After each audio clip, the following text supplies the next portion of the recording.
Quentin Tarantino's final film will no longer be The Movie Critic. The Zendaya-led Challengers tops the box office. And Martin Scorsese and Leo DiCaprio might make a Frank Sinatra film. Let's get into this week's movie news. What's up, movie friends? Welcome back to Raiders of the Lost podcast, the ultimate film and TV podcast. We know many of you missed us last Sunday, and we were not part of your normal Sunday routine without movie news, but we are back in action. We were gone in Boston, but it's happy to be back in one of our favorite weekly episodes to go over box office, casting, trailers, movie announcements, everything that has to do with the industry. And there's a lot to go over. We're going to talk about some stuff that we missed last week because we were out of town. I think movie news might just be my favorite episode every week because they're always fun. It's vibing, man. Yeah, it's a vibe. Hear the news, you talk a little smack. It's a lot of fun. But let's get into the box office, everybody.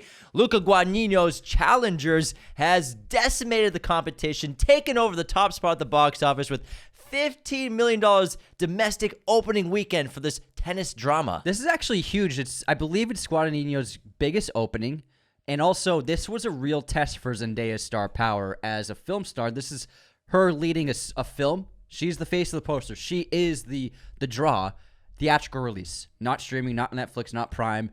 Not really an ensemble. Yeah, this is where, I mean, the two other actors are well known, but they are nothing in comparison to her star power. They are nothing. Zendaya. they live in Zendaya's shadow, as we all do.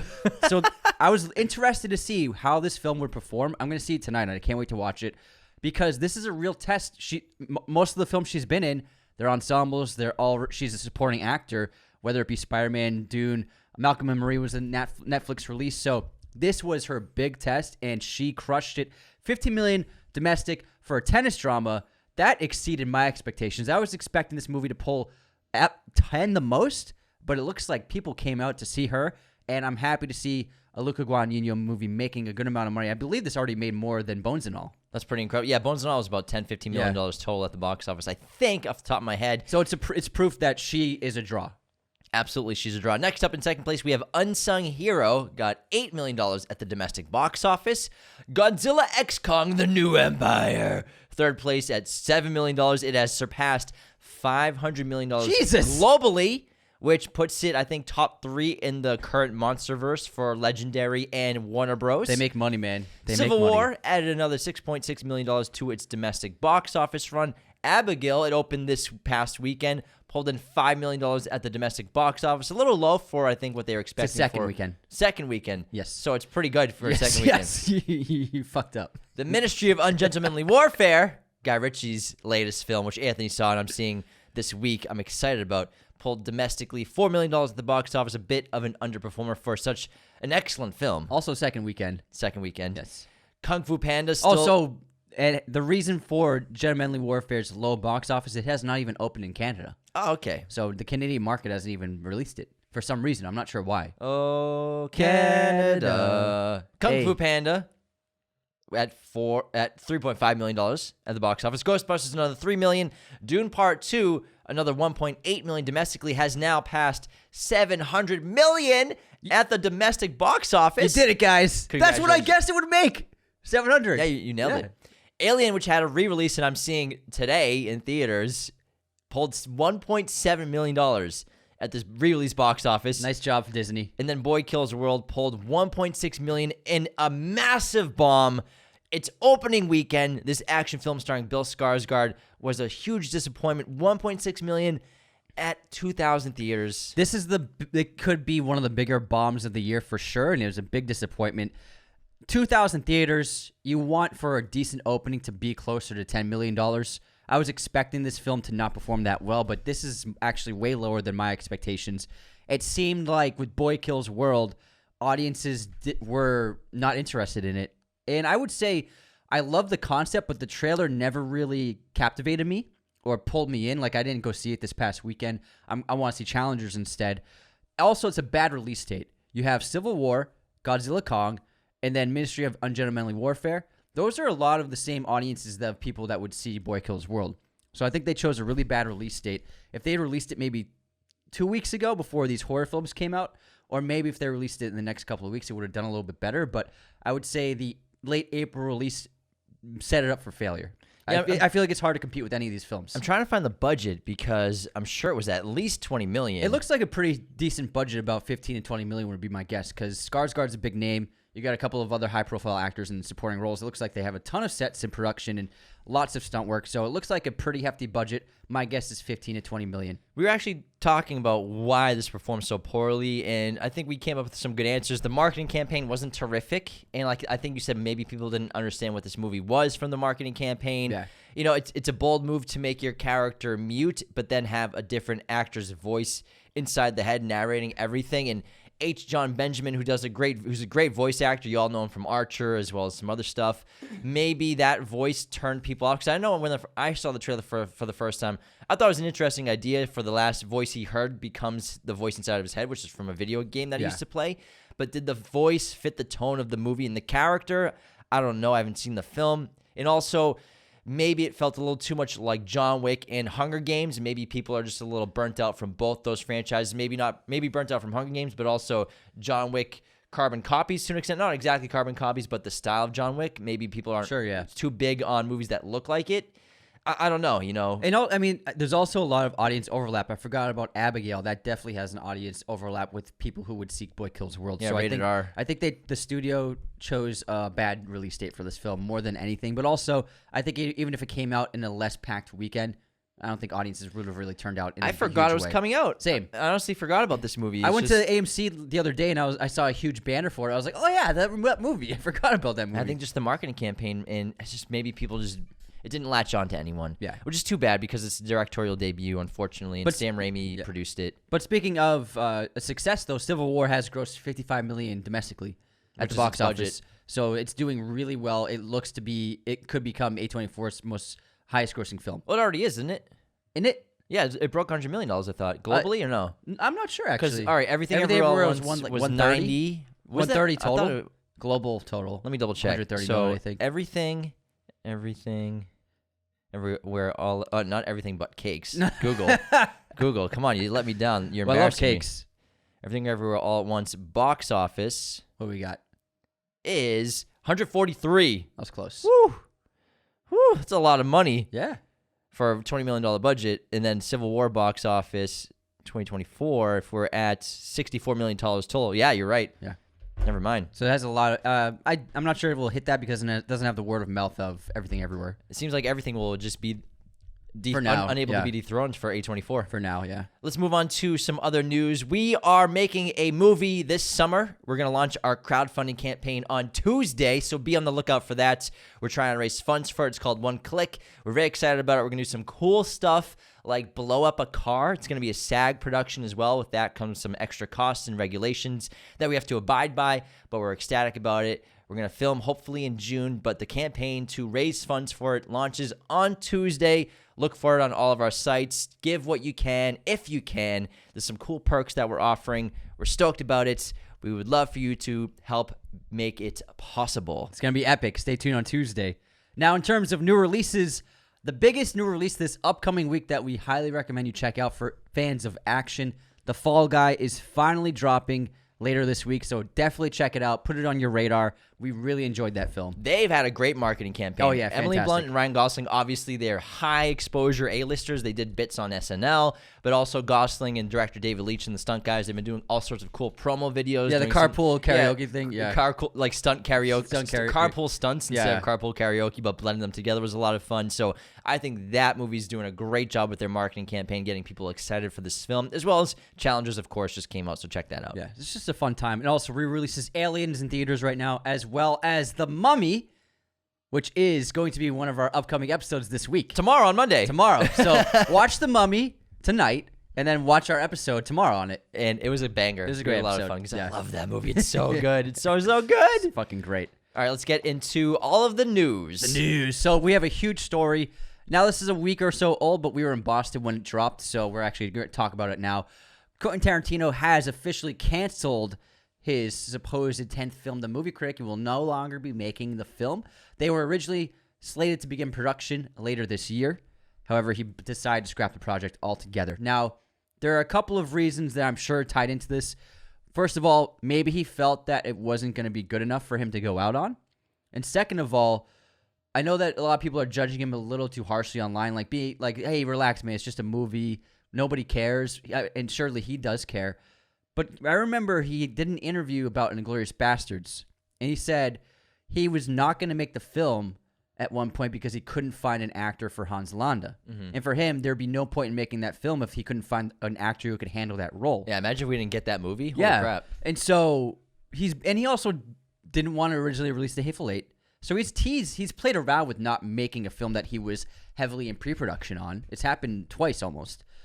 Obviously, he ended up making those films, but my guess is maybe he couldn't find the right actor for whatever this lead role is, or maybe he felt that this isn't going to be quite up to par with my quality of work of output.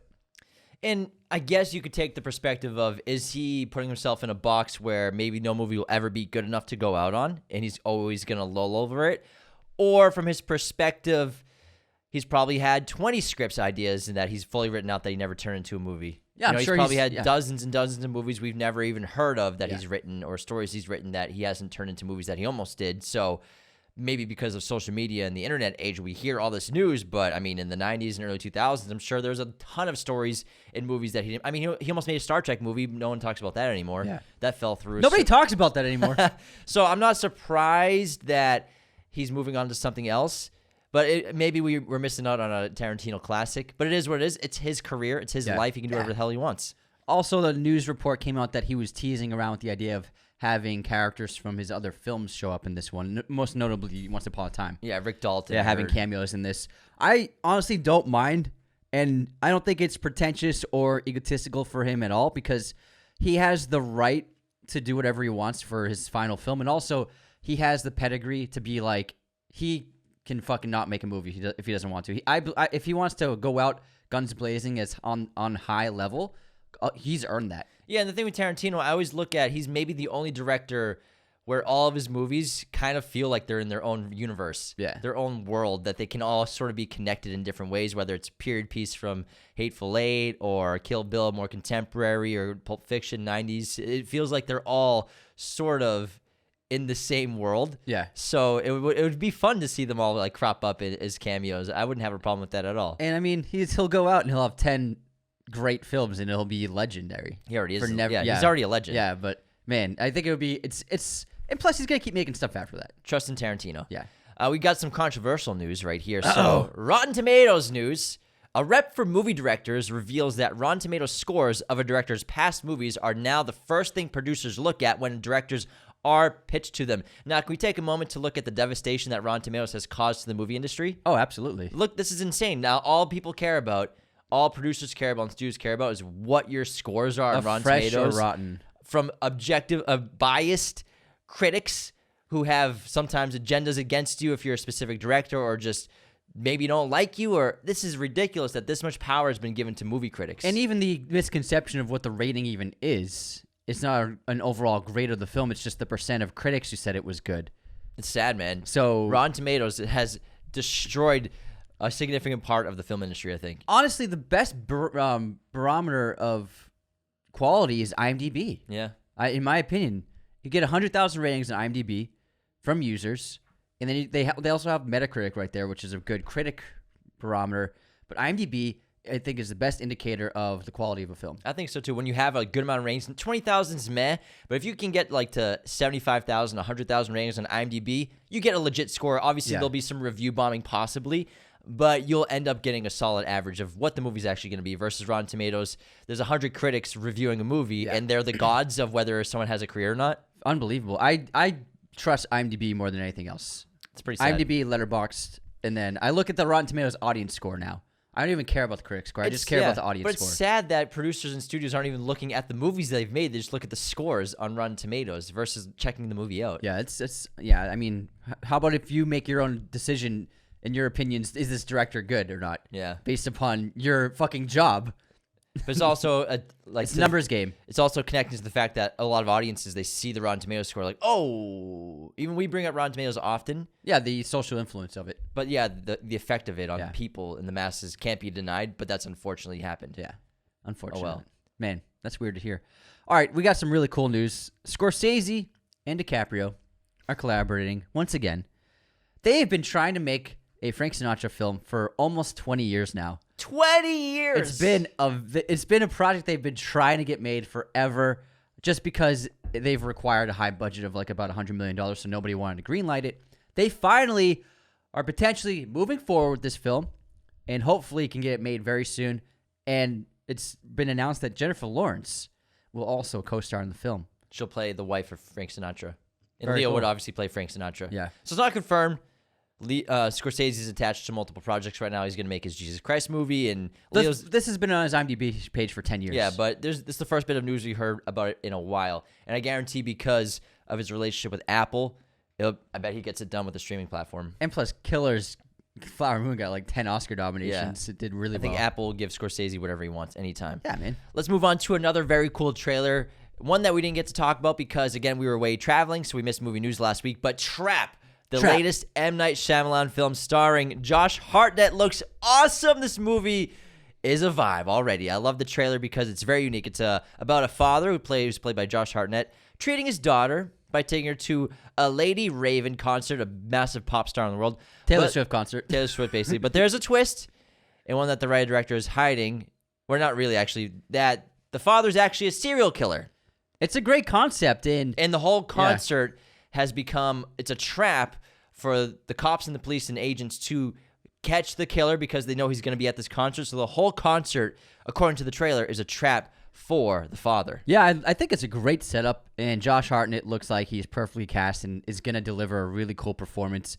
I love the idea of trying to entrap a serial killer in a public event, because once the concert starts, he showed shots of SWAT and police barricading around the entire exterior of the stadium and the arena. And so I just think this is a really cool idea of you have an area where there are hundreds of police searching for the killer, but the killer knows that they're searching for him. They don't know that. But the thing is, because M. Night movie, what's the twist going to be? I think that is the twist. I don't think it's the twist. He never shows the twist. I think there's going to be another twist. No, I think that this is the twist. I think that he was like, let me show the twist early at the end of the first act. I sort of have a theory What's your theory? of what the twist can be, but I don't want to spoil it in case it's correct. Well, it's not a spoiler if you don't even know if it's true or not. But if I'm right, then maybe it'll ruin the movie for people. So I'm not going to tell me after. I'll tell you after the episode. It better be good. It is really good. You better be fucking good. I think it's correct too. It would make sense according to the trailer. I think it looks great. I think it looks really good. Yeah, M. Night's the man. There's another trailer that we did not talk about while we were away in Boston, and that is Richard Linklater's upcoming film Hitman, and it just looks like an absolute blast. Good time, vibing, action comedy. Glenn Powell sexy. co-wrote and stars, and he plays a journalist or cop. No, he's a journalist going undercover as a hitman to try to catch people who are hiring hit people to kill others. And he does a bunch of different personalities. He's like an actor, basically, doing different. He's pretending to be different kinds of and styles of hitmen. It looks hysterical and sexy and raunchy and fun. I hope that they drop it at least in a limited release in theaters, Netflix, because me too. After seeing this trailer, I was like, I don't want to see this in my living room. I want to see it on a big screen. It looks so much fun. It looks incredible. Speaking of Alien, we have Alien Romulus. Some little bit of news. We found out recently that the film actually takes place before the events of Alien. Okay. So it was originally released that it was between the events of Alien and Aliens. Yeah. But I also read recently that it's actually before the events of Alien. So are you telling me this is an origins story? Maybe. I guess. No, I doubt it. I think it's just going to be a separate thing. Because Covenant's origins of the because Xenomorph. We've already got the So origins. it's post-Covenant, It's post origins, pre-introduction. Pre-alien. Yeah. That's exactly what it is. But also director Fede Alvarez, who they released an awesome trailer, and we got a great look at facehuggers and the Xenomorph, teased a little video on the internet where he is remote operating a practical facehugger, which is running around on the ground, and it looks sick. Looks amazing. Its legs are running around. It looks so terrific. I can't wait to see how many of these facehuggers they have running around on camera, because do it in camera, baby. Let's make it practical. Yeah, that's why the originals are so great. I mean, especially James Cameron setting up the facehugger with them trapped in that hospital bay room. Yeah. It's one of my favorite horror scenes, man. It's so good. Yeah, I think a lot of directors understand that practical effects make your movie timeless. Fuck yeah, absolutely. All right, next up, there was a huge trailer that dropped, and it's Deadpool and Wolverine. We actually did an entire episode reacting to the trailer, breaking down the Easter eggs and giving you guys our thoughts and predictions for the film. If you want to check that out, that came out last week. Also, Rebel Moon Part 2 Dropped. Dropped. What's the rest of the title? Like, I don't remember. I still haven't The seen Scargiver. I still haven't seen part 1. Scargiver. I thought that was the first one. It's the next Scargiver. Maybe it is Scargiver. And it is being met with critical disappointment and audience disappointment. It's getting destroyed online. And, you know, they're going to make another one of these. It's going to be a trilogy, but people are not really enjoying these movies. Rebel Moon, part 1 and part 2. Scargiver. All right, Scargiver. I haven't seen part 1 yet. I was going to wait until the rated R releases come out before I watch these movies. But honestly, because of audience reaction and critical reaction, I don't know if I will watch the rated R versions when they get released. I mean, Rebel Moon 1, I really struggled to get through it. I did not like it. And then this one, I have no interest in seeing it, honestly, because I don't think that it really set up that captivating of a second installment. Like, the first film ends, and we're about to go into, like, a huge battle, and so this film is, like, that battle. And trust me, it's not like any Helm's Deep setup or anything. It's just... It was just very meh, and I'm not gonna watch this film just because I didn't like the first one, and yeah, it's just not that great of a. Yeah, it's too bad. Yeah, because I love Zack Snyder's movies, but I think he's best when he has a theatrical release. I think that's what we're learning from him. Yeah, but because he made some of the best action movies of the century, and you can't deny that. 300, Man of Steel, come on. 300 is my favorite of his. This is one of the best action movies made this century. It's awesome shit, man.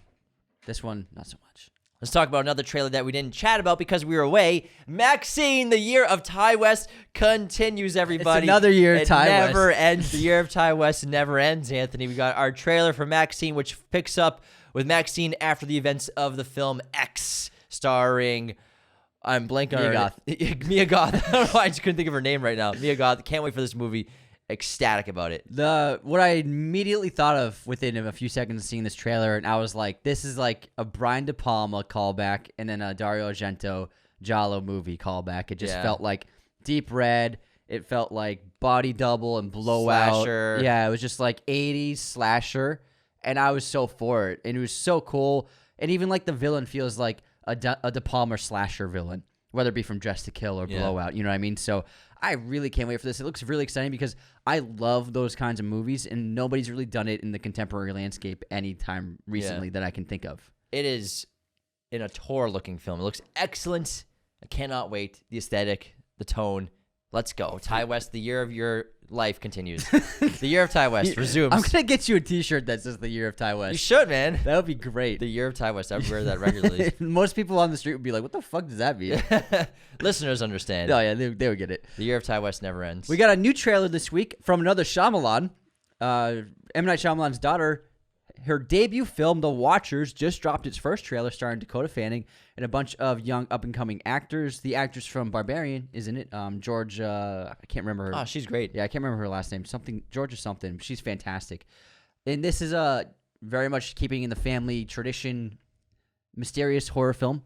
Seems to have a high concept and a big twist that we won't find out until we see the film. It looks interesting, pretty decent, pretty cool cinematography, and mysterious enough to entice me to go see it. And Dakota Fanning, obviously super talented, so I'll be looking forward to seeing this film. Let's talk about Harry Potter, baby. Yes, finally. Harry Potter It's been news. a minute. So Harry Potter will once again come to life with over 100 voices on Audible. This is really cool news. So Warner Brothers is teaming up with Audible to record 100 different actors for voices to bring the movies to life. And basically, like we talked about earlier, you get to select which actor or actress you want to read the book to. Yeah, it's really fun, and I think that's a great concept to have actors play all the roles and to have different choices for what kind of voice you want to have narrating the books. And this, I think, is just another way to get people excited to invest into that story. They're also going to use and work with Dolby Atmos with sound design, have dramatic scoring, and obviously different voices and actors coming in there with real world capture. Thank you. Now, finally. This is really cool because I really like audiobooks. I've listened to quite a few over the last several years. Yeah, because you can't read, so.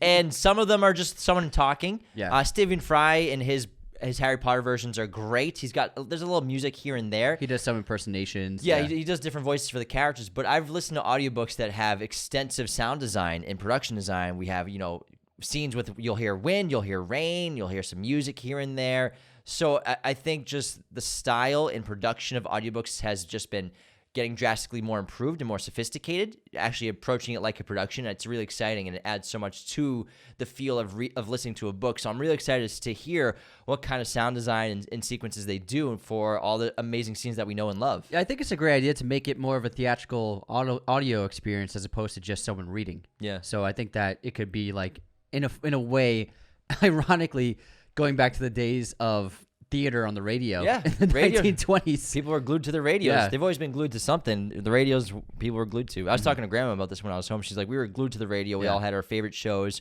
programs, and whenever they were on, you were just hyped. You were like ear to the radio, tuned in. Let's go! But yeah, I think it's really awesome. It's interesting how everything's kind of full circle. Yeah. Podcasting and audiobooks are now just taking over that spot And of the radio. podcast films that come out now. Yeah. It's pretty funny. Things never change. All right, we have Some two things do change. Some things never Some change. things never change. I remember you used to dance, Niobe. Some things never change. Some things I can't remember. We just tried to quote Matrix Revolutions. Reloaded, Anthony. Matrix Revolutions. Reloaded. No, it's Reloaded. Both. It's both. This is before They say it in both. It's before Morpheus gives his speech. The one we're talking about is when he's. But they say it in Revolutions too. But at the end. But what we're quoting is Reloaded in Zion before the big dance party. After Morpheus gives his speech, he comes off and he says, "I remember you used to dance." Yes, that's true. Exactly. But that's what you quoted. I first quoted the Revolutions one that they do at the end of Revolutions, or halfway through, and then you referenced the Reloaded version of the quote. And then for some reason, Niobe is in the new one. Some things never change. I'm so old. I'm Captain Niobe. I'm 180 years old. Why did we make this movie? Oh my god, so lame. We got two massive delays at Sony Columbia Pictures. First of all, Kraven the Hunter, which was delayed 10 months to October from last year, has been delayed again to December 2024. Jerry Seinfeld. What's going on with these delays? Why can't they just release Kraven the Hunter? Jerry Seinfeld over here. It's Kraven ridiculous. brought it out.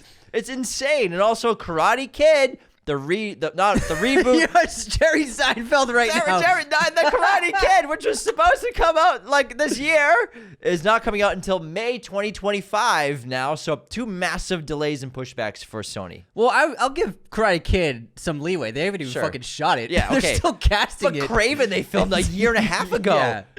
It'll be over 2 years. And I've never seen, in recent memory, a comic book film pushed back this much. Can you think of? I can't think of one.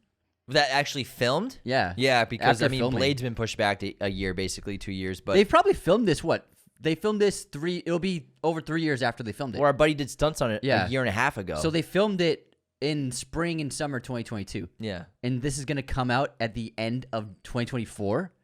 Which almost 3 I'm years. sure they did a bunch of reshoots. It's insane. This keeps getting delayed. No wonder why Aaron Taylor Johnson signed on to 28 years later franchise. I don't think he's worried about his. I mean, he's just signing on to stuff because he's a hot star right now. He's hot. But I'm sure he's disappointed. He's like, when's this movie coming out? We know he's hot. We know he's hot. Insane. Just fucking make the movie. Fucking A, guys. Holy crap, you have as much money as you need. Guys, it's not even going to do that well. It's not going to do that well. Just drop it. Just release it. Get it over with. Pull the Band-Aid. Yeah. All right, so there's a Russell Crowe exorcism movie that came out last year called The Pope's Exorcist. I actually liked it. It was a fun little exorcism movie. Russell on a little moped. Yeah, on his little Vespa. It was great. I enjoyed it. He's in another exorcism movie this year. He plays a troubled actor whose life begins to unravel while shooting a horror film. And he plays a priest in the horror film. He plays a priest in the horror film, and he starts getting possessed. It's like they shot it at the like, hey, he's in a priest outfit. Let's just film something else while we're here. Hey, Russell, you want to shoot something like on the weekends? That's also what it looks like because it does not look good. Pope's Exorcist. Even if you didn't like it, it looked good. Yeah. Great cinematography, production. Overall, very good looking film. This film does not look that great at all, and it just looks cheesy and cringe. I was very underwhelmed when watching this trailer. At first, I thought it was a sequel.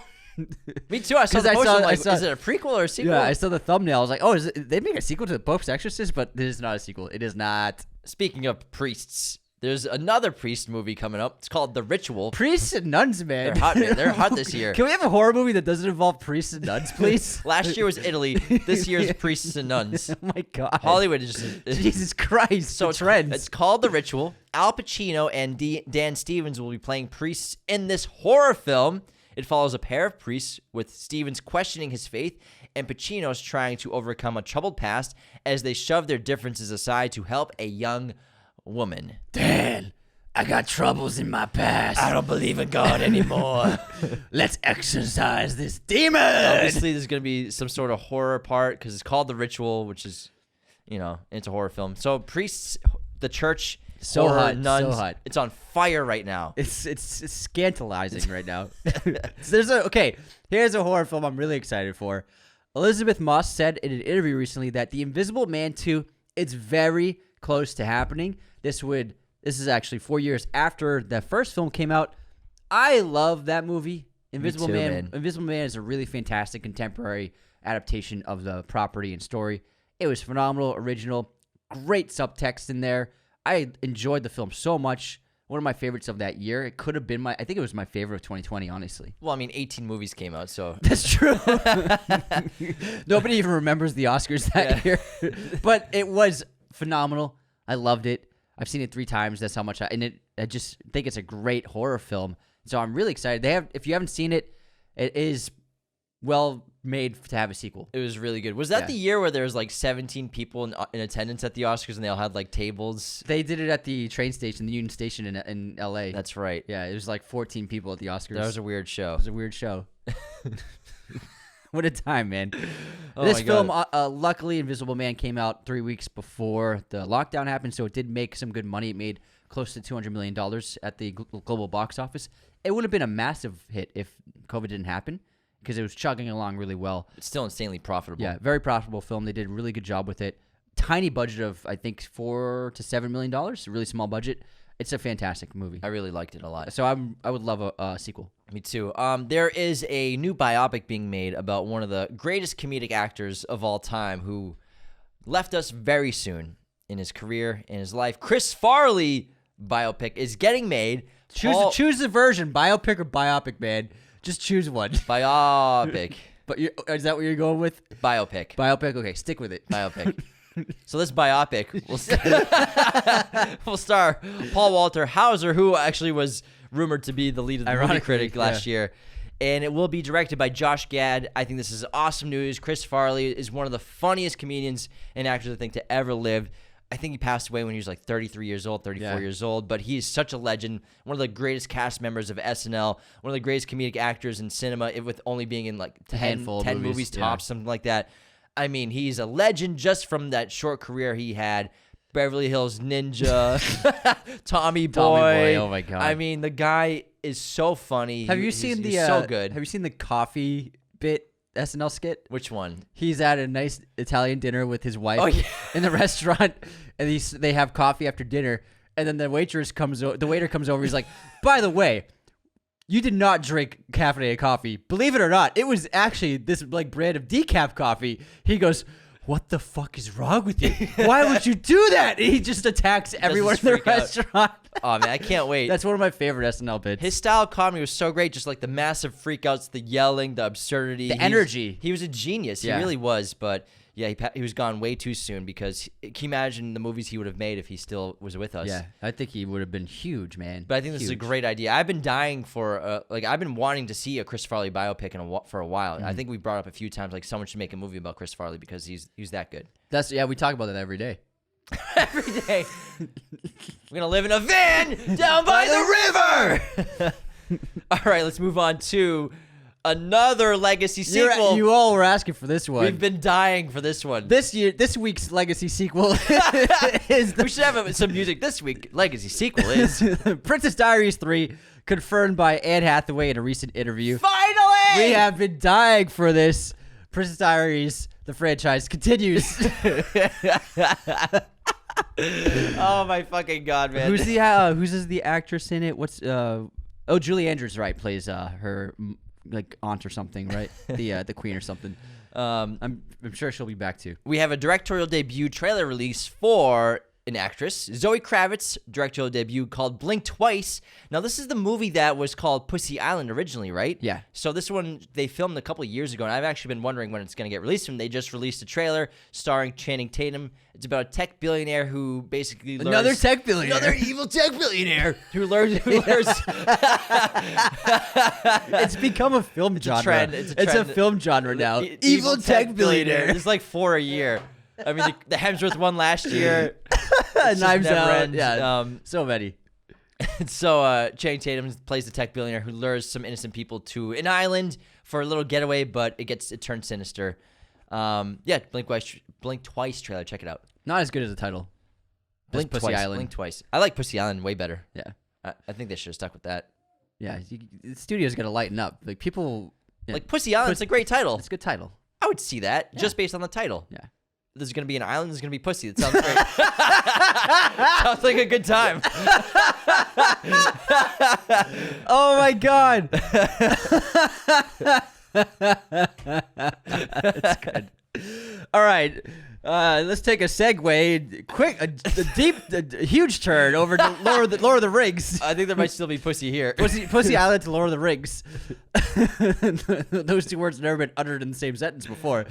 Lower the Rigs is going to be releasing, for the first time ever, 4K restorations of the extended editions of each film this upcoming June 8th, 9th, and 10th. So you can return to Middle-earth in theaters with a beautiful, high-quality, high-resolution restoration of the films. I will be seated.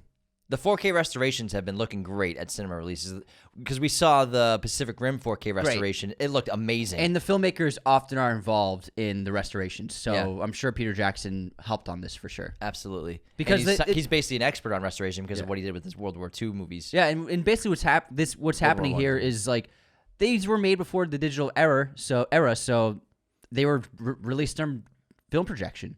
And so when they have done releases, it's been Blu-ray versions, HD versions, which can still look good when they're properly posted on.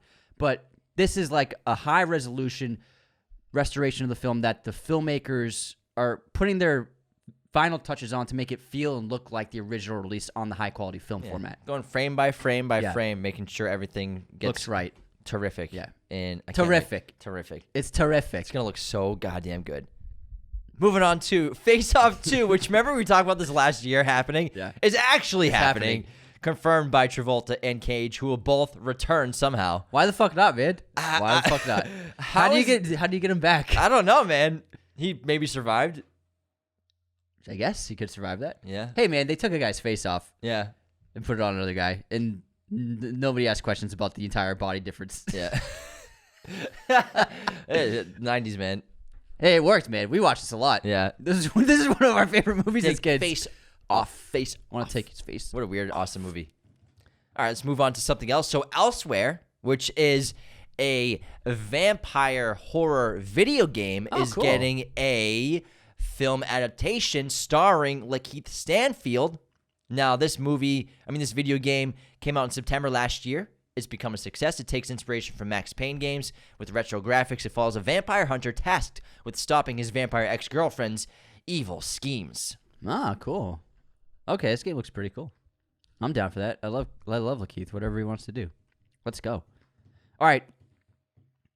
Aaron Sorkin has announced in an interview that he's actually been working on a sequel to The Social Network. And he said he's been writing this movie that could serve as a sequel to the original film. And he broke the news during a live Q&A from DC edition of The Town podcast. And what he's working on is writing a script about how Facebook and social media, not just Facebook, but all of social media, have influenced democracy in the years since 2010. He said, I quote, I'm tying Facebook and, among other things, tuning its algorithm to promote the most divisive material possible, which is things we talk about often. You know, the extremes are always blasted out online, and that's a big issue. And it's all at the will to increase engagement and the repercussions that has. He said they call it inside the hallways of Facebook the infinite scroll. And there's supposed to be a constant tension at Facebook between growth and integrity, but in reality there isn't. It's always just growth. And if Mark Zuckerberg woke up tomorrow morning and realized there's nothing you can buy for $120 billion that you can't buy for $119 billion, he would say, so how about I make a little bit less money? So looks like an interesting take. I doubt that David Fincher would return to direct this, but we'll see. I mean, it's Aaron Sorkin. It's interesting. And then if Jesse Eisenberg came back to play Mark Zuckerberg, Yeah. I wonder. I wonder. But he's a very smart guy, and I'm sure the writing will be very nuanced. So we shall see. Yeah. I mean, I've never needed a Social Network sequel, but Me neither. It's interesting. It's an interesting idea. Let's move on to some awesome news. this is great. 28 years later, of course, is going to be the Wait, no. So this is the same Oh, film. you okay? Yeah. So 28 days later franchise is getting a new trilogy.